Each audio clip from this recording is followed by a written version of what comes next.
चरक संहिता में महर्षि चरक कहते हैं, यावंत पुरुषे मूर्तिमंतो भाव विशेष तावंत एव अस्मिन् स्रोतशाम प्रकार विशेष। पुरुष में जितने मूर्तिमान यानी दृष्ट भाव विशेष वस्तुएं हैं, उतने ही पुरुष में स्रोतों के प्रकार भी होते हैं। इस वीडियो में हम जानेंगे स्रोतस क्या है।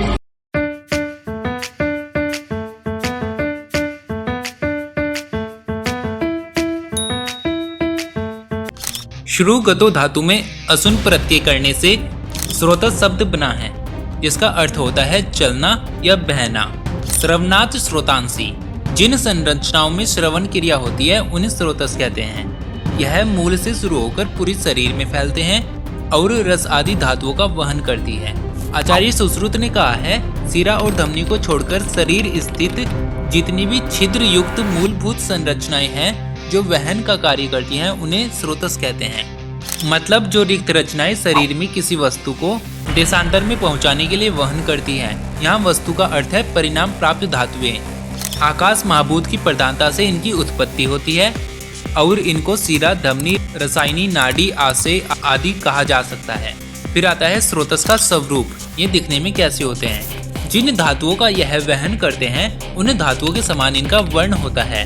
इनकी आकृति वृत्त, स्थूल, अनु, दीर्घ किसी भी प्रकार की हो सकती है और यह लताओं की तरह पूरे शरीर में फैले होते हैं। आचार्य सुश्रुत ने स्रोतस को अंतर्मुख और बहिर्मुख दो प्रकार से विभाजित किया है। शरीर की एक्सटर्नल ओपनिंग को हम बहिर्मुख स्रोतस कहते हैं। यह नासिका, नेत्र, कर्ण, मुख, गुद, मेढ्र, स्तन और योनि मार्ग यह बहिर्मुख स्रोतस हैं, जिन्हें हम अपनी चर्म चक्षु से देख सकते हैं। जो दृश्य होते हैं उन्हें बहिर्मुख स्रोतस कहते हैं। यह पुरुषों में 9 और स्त्रियों में 12 होते हैं। इंटरनल चैनल्स को अंतर्मुख स्रोतस कहते हैं। यह अदृश्य और सूक्ष्म होते हैं। आचार्य चरक ने 13 और आचार्य सुश्रुत ने 11 युग्म यानी 11 पेयर्स माने हैं, तो टोटल 22 हो जाएंगे। आचार्य चरक ने माने हैं प्राण, उदक, अन्न, सप्त धातु और 3 मल। आचार्य सुश्रुत ने भी इन्हीं को माना है। इनमें से अस्थि, मज्जा और स्वेद व स्रोतस को नहीं मानकर एक अतिरिक्त आर्तव व स्रोतस को माना है। अब हम इन स्रोतस के मूल देखते हैं। आचार्य चरक और सुश्रुत ने इनके अलग अलग मूल स्थान बताए हैं।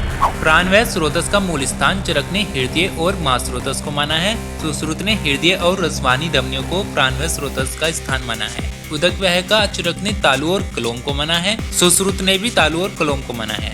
अन्वय का स्थान चरक ने कहा है अमाशय और वाम पार्श्व और सुश्रुत ने कहा है अमाशय और अनवाहिनी धमनियां।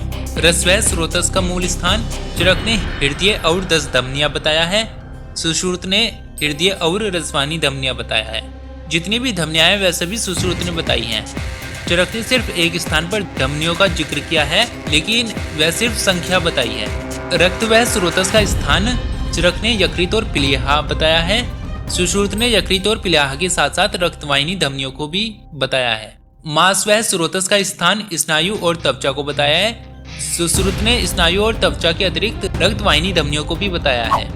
मेद वह स्रोतस का स्थान चरक ने बताया है वृक्क और वपावहन। सुश्रुत ने बताया है वृक्क और कटी। अस्थि वह का स्थान आचार्य चरक ने बताया है मेढ्र और जंगन। सुश्रुत ने अस्थि व स्रोतस को नहीं माना है। वैसे ही मज्जा व स्रोतस का स्थान चरक ने बताया है अस्थि और संध्या। सुश्रुत ने मज्जा व स्रोतस को नहीं माना है। शुक्र व स्रोतस का स्थान चरक ने बताया है वृषण और सेफ और सुश्रुत ने बताया है वृषण और स्तन।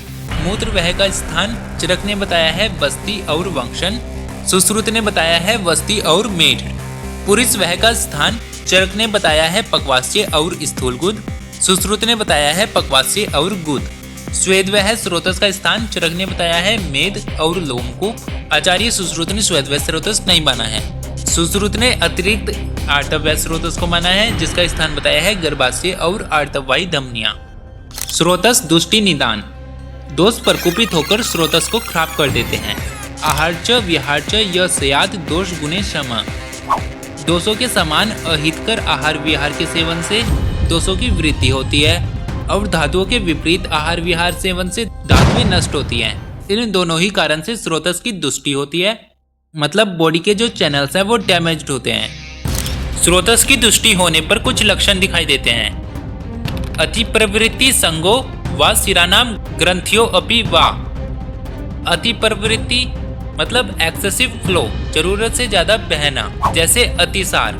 अतिसार क्या होता है? डायरिया। जैसे डायरिया में क्या होता है? मल जो है वो अधिक यानी जरूरत से ज्यादा बाहर निकलता है।